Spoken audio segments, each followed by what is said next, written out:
കഴിഞ്ഞ ദിവസേ നമ്മുടെ സന്തോഷ് വർക്കിയുടെ ഒരു വീഡിയോ കണ്ടു. ആകെ ബഹളം വെച്ച് തെറിയൊക്കെ വിളിച്ച് നമ്മുടെ വനിത തിയേറ്റർ ഉണ്ടല്ലോ, അവിടുന്ന് ഇറങ്ങി സ്കൂട്ടറൊക്കെ എടുത്ത് ഓടിച്ചു പോകുന്നുണ്ട്.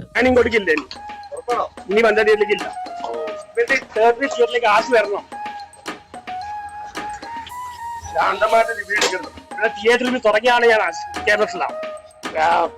ഓൺലൈൻ മീഡിയ പൊങ്ങിയത് എന്തിലൂടെയാണ്, ഈ തിയേറ്റർ ഫേമസ് ആയിട്ട് എന്തിലൂടെയാണ്. എന്നെ വേണ്ട, ഞാൻ ഭ്രാന്തനായി. ചുറ്റും സോഷ്യൽ മീഡിയ ഒക്കെ വട്ടം കൂടി പിടിച്ചിട്ടുണ്ട്. വീഡിയോ എല്ലായിടത്തും കറങ്ങി ഫേമസ് ആയി. ഇയാളുടെ മെയിൻ സംഭവം തന്നെയാണല്ലോ, എന്തെങ്കിലുമൊക്കെ ഒരു വിവാദം അല്ലെങ്കിൽ എന്തെങ്കിലുമൊക്കെ ഒരു മണ്ടത്തരം വിളിച്ചു വരുന്ന ആൾക്കാർ ചുറ്റും കൂടി സംഭവം അത്യാവശ്യം വൈറലായി ഓടും. സന്തോഷ് വർക്കി അല്ലെങ്കിൽ അലിൻ ജോസ് പെരേര എന്നൊക്കെ പറയുമ്പോൾ അങ്ങോട്ട് ഓടിക്കോളും. അപ്പോ ഇതിന്റെ ഇടയിൽ ആറാട്ടണ്ണൻ എന്താണെന്നുണ്ടെങ്കിൽ ഈ തെറി വിളിക്കുന്നത് നമ്മുടെ വിനീത തിയേറ്ററിന്റെ ഓണറെ കേട്ടോ, പച്ച തെറി വിളിച്ചുകൊണ്ടിരിക്കുക. ശരിക്കും അയാൾ ചെയ്യേണ്ടത് ഈ സന്തോഷ് വർക്കിക്കെതിരെ ഒരു കേസും കൊടുത്ത് നേരെ ജയിലിലടയ്ക്കാണ്. ഒരു തിയേറ്ററിൽ കയറി ഈ ജാതി അലമ്പൊക്കെ കാണിച്ച് ഇറങ്ങിപ്പോരാന്ന് പറയുന്നത് മോശമല്ലേ?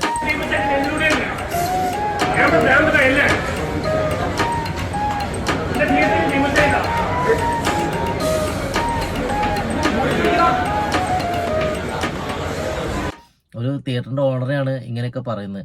അയാൾ അവിടുന്ന് ഏതോ മോഹൻലാലിന്റെ ആറാട്ട് പടത്തിന് ഒരു റിവ്യൂവിന്റെ ഇടയിൽ അയാൾ ആറാടുകയാണ് എന്നുള്ളൊരു വാക്കിലാണ് അയാൾ ഇത്രയും ഫേമസ് ആവുന്നത്. ലാലേട്ടൻ ആറാടുകയാണ്. പക്ഷെ അതും ഒരു ടൈമുണ്ട്, ചിലവരുടെ ഒരു ടൈമാണ്.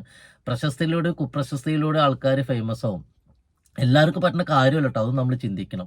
എന്തൊക്കെയായാലും ചിലർ ഫേമസ് ആവാൻ വേണ്ടിയിട്ട് പല മാർഗങ്ങളാണ് തിരഞ്ഞെടുക്കുക. ചിലർ നല്ല മാർഗങ്ങൾ തിരഞ്ഞെടുക്കും, ചിലർ വളരെ ചീത്തയായ മാർഗങ്ങൾ തിരഞ്ഞെടുക്കും, ചിലർ വളരെ പൊട്ടന്മാരായിട്ട് തന്നെ കാണിച്ചു കിട്ടും. അതൊക്കെ തന്നെയാണ് ഈ സന്തോഷ് വർക്കി കാണിക്കുന്നതെന്ന് എനിക്ക് തോന്നിയിട്ടുണ്ട്. പക്ഷെ ഇതിൻ്റെയൊക്കെ എന്താണ് ആവശ്യം ചോദിച്ചു കഴിഞ്ഞാൽ എനിക്കും അറിയില്ല. കാരണം അയാളുടെ ഒരു വിദ്യാഭ്യാസ രീതിയും കാര്യങ്ങളൊക്കെ നോക്കുമ്പോൾ അയാൾ ഇങ്ങനെയൊന്നും സംസാരിക്കേണ്ട ഒരാളല്ല. പക്ഷെ ചില സമയത്ത് ബോധം വരുമ്പോൾ അയാൾ പറയും, എന്നെ കളിയാക്കട്ടെ, ഞാൻ അത്യാവശ്യം PhD ഒക്കെ എടുത്തിട്ടുള്ള ഒരാളാണെന്ന് പറയും. അപ്പോൾ നമുക്കൊന്നും മനസ്സിലാവില്ല. ആറാട്ടേട്ടൻ നമ്മുടെ ജനിച്ചതും വളർന്നതും ഒക്കെ നമ്മുടെ പാലക്കാടാണ് കേട്ടോ. എനിക്കിത് അടുത്തറിയുന്ന ഒരു അറിവാണ് ഇയാൾ പാലക്കാട്ടുകാരനാണെന്നുള്ളത്. പഠിച്ചതൊക്കെ ഇയാള് നമ്മുടെ രാജഗിരി കോളേജിൽ നിന്നാണ് എഞ്ചിനീയറിംഗ് കംപ്ലീറ്റ് ചെയ്തിട്ടുള്ളത്. 2008ലാണ് ഇയാൾ കംപ്ലീറ്റ് ചെയ്തിട്ടുള്ളത്. 2009 ഇയാളൊരു ബുക്കൊക്കെ എഴുതിയിട്ടുണ്ട് കേട്ടോ. അതിൽ 2 ബുക്ക് അയാൾ പ്രധാനം എഴുതിയിട്ട് അതിലൊരു ബുക്ക് നമ്മുടെ നടൻ മോഹൻലാലിനെ കുറിച്ച് എഴുതിയിരിക്കുന്നത്. ഇയാള് മോഹൻലാലിന്റെ ഭയങ്കര ഒരു ഹാർട്ട് ഫാനായിരുന്നു. മോഹൻലാലിനെ കണ്ടിട്ട് പോലും ഇല്ല. പക്ഷെ ഞാൻ ഈ മോഹൻലാലിനെ ഒരു കാലത്ത് സ്നേഹിച്ചാർന്ന, ആത്മാർത്ഥമായി സ്നേഹിച്ചാണ്. പക്ഷെ ലാലേട്ടന്റെ സൈഡിൽ നിന്ന് അയാൾക്ക് കിട്ടിയ പ്രതികരണവും സപ്പോർട്ടൊക്കെ കുറവാണെന്നുള്ളൊരു ഫീല് അയാളുടെ സംസാരത്തിലും അയാളുടെ നീക്കുകളും പലപ്പോഴും കാണുന്നുണ്ട്. എന്നാലും അയാളുടെ ഉള്ളിൽ നിന്ന് വരുന്ന സ്നേഹം പലപ്പോഴും ഈ റിവ്യൂ സമയത്തൊക്കെ മോഹൻലാലിനെ കുറിച്ച് പറയുമ്പോഴൊക്കെ വളരെ നല്ല അഭിപ്രായം പറയാം. ഇതിപ്പം മമ്മൂട്ടിയെ കമ്പയർ ചെയ്താൽ ഇയാൾ പറയും ഏറ്റവും നല്ല നടൻ ലാലേട്ടൻ തന്നെയാണെന്ന് അയാൾ പറയും.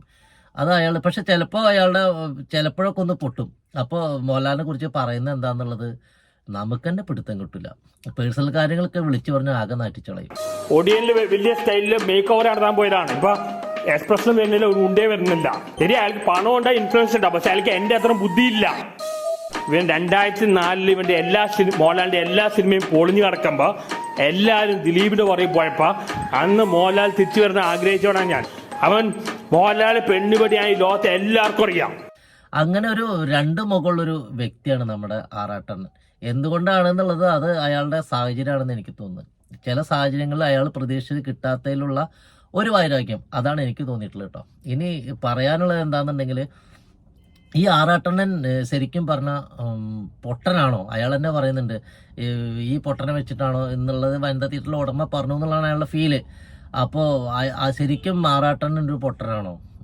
അല്ല കേട്ടോ. ആറാട്ടണ്ണൻ നല്ല വിദ്യാഭ്യാസമുള്ള നല്ല ക്വാളിറ്റി ഉള്ളൊരു മനുഷ്യനാണ്. പക്ഷേ അത് അയാളുടെ സ്വഭാവത്തിൽ അയാൾക്ക് പ്രകടിപ്പിക്കാൻ പറ്റുന്നില്ല. അത് എന്തുകൊണ്ടാണ് എന്നുള്ളത് നമുക്ക് മനസ്സിലാവുന്നില്ല. ഇയാള് 2008 എഞ്ചിനീയറിംഗ് നമ്മുടെ രാജഗിരി കോളേജിൽ നിന്ന് കംപ്ലീറ്റ് ചെയ്തിട്ടുള്ളതാണ്.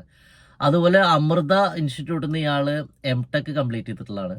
അത് കൂടാതെ നാനോ സയൻസ് ആൻഡ് ടെക്നോളജി ഇതിൽ PhD എടുത്തിട്ടുള്ള ആളാണ്. ഇതൊക്കെ നമുക്ക് വിശ്വസിക്കാൻ പറ്റുമോ? ഇയാളുടെ സംസാരം, ഇയാളുടെ കാര്യങ്ങൾ കണ്ടിട്ട് നമുക്ക് മനസ്സിലാവും? ഒന്നും മനസ്സിലാവില്ല. ചില സമയത്ത് ഞാൻ ശ്രദ്ധിച്ചിട്ടുണ്ട്, ഈ പകൽവെട്ടത്തില് ഈ സോഷ്യൽ മീഡിയയിൽ ക്യാമറ കണ്ണുകൾ എടുക്കുന്ന വീഡിയോ ഭയങ്കര ക്ലാരിറ്റിയും രസകരമായ വീഡിയോകളാണ് ഇറങ്ങുക. ഇയാളുടെ മണ്ടത്തരം പിടിച്ചാണ് ഇവരൊക്കെ സോഷ്യൽ മീഡിയ അടിച്ചു കയറുന്നതും കാര്യങ്ങളൊക്കെ. പക്ഷെ ഇതല്ലാത്ത ഇയാളെ വീഡിയോ ഇടുന്നൊരു സമയമുണ്ട്, ഞാൻ എപ്പോഴും ശ്രദ്ധിച്ചിട്ടുണ്ട്. ഒരു വൈകുന്നേര സമയം വലിയ ക്ലാരിറ്റി ഒന്നുമില്ല, സ്വന്തം മൊബൈലിൽ ഒരു രൂപം വ്യക്തമാവാത്ത തരത്തിലൊരു വീഡിയോ ഇടും. അത് കണ്ടാൽ നമുക്ക് തോന്നും ഇയാൾ സ്വയംബോധത്തിലൊന്നല്ല സംസാരിക്കുന്നത്. എന്താ സംസാരിക്കുന്നതെന്ന് ഒരു പിടുത്തമില്ല. അത് അയാളുടെ റിയൽ ക്യാരക്ടറാന്ന് എനിക്ക് തോന്നിയിട്ടുണ്ട്. കാരണം അങ്ങനെ സംസാരിക്കാനും പറയാനൊക്കെ ഒരു ധൈര്യം വേണ്ട. കണ്ടു എന്നെ നിഖില വിമലെ വെച്ചോ. നിഖില വിമല ഒരു കണ്ണൂരുകാരിയാണ്, കമ്മ്യൂണിസ്റ്റുകാരിയാണ്. ഞാൻ കമ്മ്യൂണിസ്റ്റാണ്. നിഖില വിമല ഇഷ്ടമൊക്കെയാണ്. എനിക്ക് അവരുടെ അമ്മയോട് ചോദിക്കുകയും ചെയ്തതാണ്. അപ്പോൾ കല്യാണം താല്പര്യമില്ലെന്നാ പറയണം. പണ്ടെല്ലാം എന്തൊക്കെ ബ്രേക്ക് പറഞ്ഞത്, ഇപ്പോൾ കല്യാണം പ്ലാനില്ല. കുറച്ച് ബോൾഡായിട്ടുള്ള ലേഡിയാണ്. എന്നെ നല്ല മൈൻഡ് ചെയ്യാനൊന്നല്ല, അവർക്കറിയില്ല. ഞാൻ ചോദിച്ചു, അവർക്ക് ഫോൺ കൂടി ചോദിച്ചു, ആറാട്ടം എന്ന് പറഞ്ഞപ്പോൾ അവർക്കറിയില്ല. ഇയാൾക്ക് എല്ലാ പെണ്ണുങ്ങളോടും ക്രഷാണ്. അതൊക്കെ ഒരു മോശപ്പെട്ട രീതിയായിട്ടുണ്ട്. ഈ ക്രഷ് തോന്നുന്നൊരു തെറ്റാന്ന് പറയാം, അത് അയാളുടെ മനസ്സിൽ തോന്നുന്ന കാര്യമാണല്ലോ. എന്നാലും ഒന്നിലധികം പേരുകൾ പറയുമ്പോൾ ആൾക്കാർ എന്ത് വിചാരിക്കും? അതുപോലെ ഒരു നടിമാരും വിടില്ല. ഒരു പരിധി വിട്ട് എന്തെങ്കിലും ക്വാളിറ്റി ഒക്കെ കണ്ടുപിടിച്ച് ആ നടീനെ ഒന്നെങ്കിൽ കല്യാണം കഴിക്കണം, അല്ലെങ്കിൽ ഇഷ്ടമെന്നുള്ള അയാൾ തുറന്ന് സോഷ്യൽ മീഡിയ കൂടി വിളിച്ചു പറഞ്ഞുകൊണ്ടിരിക്കും. നമ്മുടെ നിത്യമേനൊന്നും ഇനി കേൾക്കാത്തതൊന്നുമില്ല. പിന്നെ അതൊക്കെ ഒരു മൈൻഡ് ചെയ്യാതെ വിടുന്ന സിറ്റുവേഷനിലേക്കായി. ഈവൻ നമ്മുടെ മഞ്ജു ചേച്ചിനെ കുറിച്ചിട്ട് ഒരാള് കല്യാണം കഴിക്കാൻ ആഗ്രഹമുണ്ടെന്ന് അയാൾ പറഞ്ഞിട്ടുണ്ട്. അങ്ങനെ അട്രാക്ഷൻ തോന്നി ഒരാൾ ജീവിതത്തിൽ തോന്നിയ ഒരാളെന്ന് പറയുന്നത് മഞ്ജു വാര്യരാണ്. ഞാൻ പലപ്പോഴും ഇയാൾ ഈ പറയുന്നതൊക്കെ എന്താന്നുള്ളത് ഒരു പിടുത്തം എനിക്ക് കിട്ടിയിട്ടില്ല കേട്ടോ. എല്ലാവരും ഇയാള് പ്രപ്പോസലാണ് അല്ലെങ്കിൽ കല്യാണം കഴിക്കും.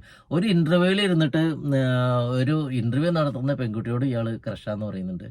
ആ പെൺകുട്ടി തിരിച്ചും ചില ചോദ്യങ്ങൾ ചോദിക്കുമ്പോൾ ഉത്തരം കിട്ടുന്നില്ല. എന്ത് മോശപ്പെട്ട രീതിയാണല്ലേ അതൊക്കെ.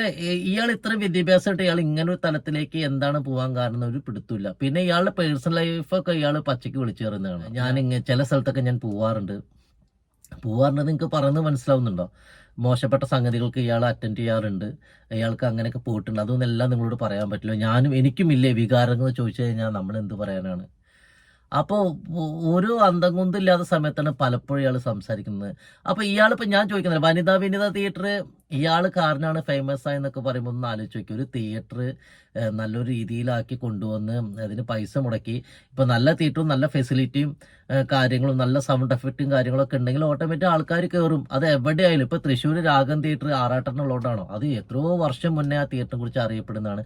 ഇന്നും ആ തിയേറ്റർ എന്ന് പറഞ്ഞാൽ തൃശ്ശൂരുകാർക്കൊരു വികാരമാണ് അല്ലേ? അപ്പൊ അതുപോലെയുള്ളൂ. തിയേറ്ററൊക്കെ നല്ല ഫെസിലിറ്റിയും കാര്യങ്ങളും കൊടുത്തു കഴിഞ്ഞാൽ എങ്ങനെ ആൾക്കാർ കയറും, ഫേമസും. ഇയാൾ ഇപ്പോൾ അവിടെ വന്നില്ലെങ്കിൽ അയാൾ കുറച്ച് കാര്യങ്ങൾ സിനിമ റിവ്യൂ ചെയ്തില്ലെങ്കിലൊന്നും ആ തിയേറ്ററൊന്നും പൊളിയാൻ പോകുന്നില്ല. അത്യാവശ്യം എറണാകുളമാണ്, സിറ്റിയാണ്, നല്ല തിയേറ്റർ ആണെങ്കിൽ നല്ല ആൾ കയറും, അത്രേ ഉള്ളൂ.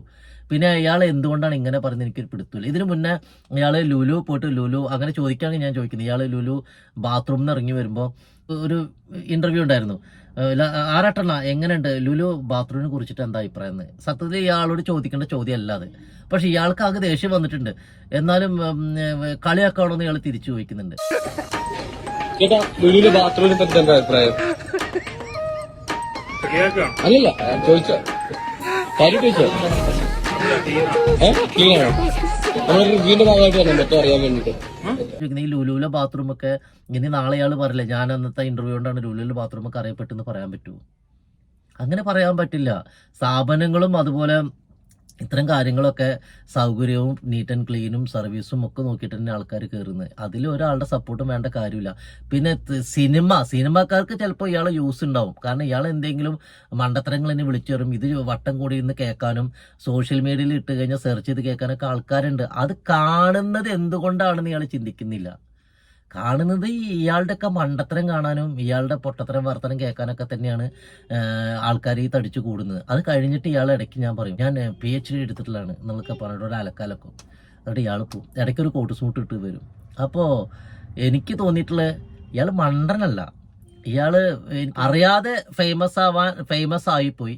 ആയിക്കഴിഞ്ഞപ്പോൾ കൂടുതൽ ഫേമസ് ആവാൻ വേണ്ടി പിന്നെ എന്തൊക്കെയോ കാണിച്ചു കൂട്ടലായി. ഇടയ്ക്ക് ചില തനി സ്വഭാവങ്ങൾ വരും. ആ സ്വഭാവമാണ് ഇപ്പോൾ കഴിഞ്ഞ ദിവസം നമ്മൾ വനിതാ വിനീത തിയേറ്ററിൽ നമ്മൾ കണ്ടത്. നിങ്ങളൊന്ന് ആലോചിച്ച്, ഒരു സ്ഥാപനത്തിൻ്റെ ഓണറാണ് ഇയാളുടെ വർത്തനം കേട്ടിട്ട് ആ സൈഡിൽ കൂടെ നടന്നു പോകുന്നൊരു സീൻ അതിലുണ്ട്. മോശമാണ് കേട്ടോ. ആറാട്ടണ്ണൻ എത്ര വിദ്യാഭ്യാസ യോഗം ഉണ്ടെങ്കിലും ഈ രീതിയിലുള്ള കാര്യങ്ങളൊക്കെ വളരെ മോശമാണ്. ഇയാൾ എന്തു പറഞ്ഞു എന്താന്നുള്ളത് നമുക്കറിയില്ല. ചിലപ്പോൾ ഇയാളെ കൊണ്ട് സ്ഥിരമായിട്ടുള്ള എന്തെങ്കിലും അവിടെ നിന്നുള്ള ഉപദ്രവം കൊണ്ടാവും അയാൾ ഒരു കാരണമില്ലാതെ ഒരാൾ അങ്ങനെ മുഖത്തേക്ക് പറയില്ലല്ലോ. അപ്പോൾ വേറൊന്നും പറയാനില്ല.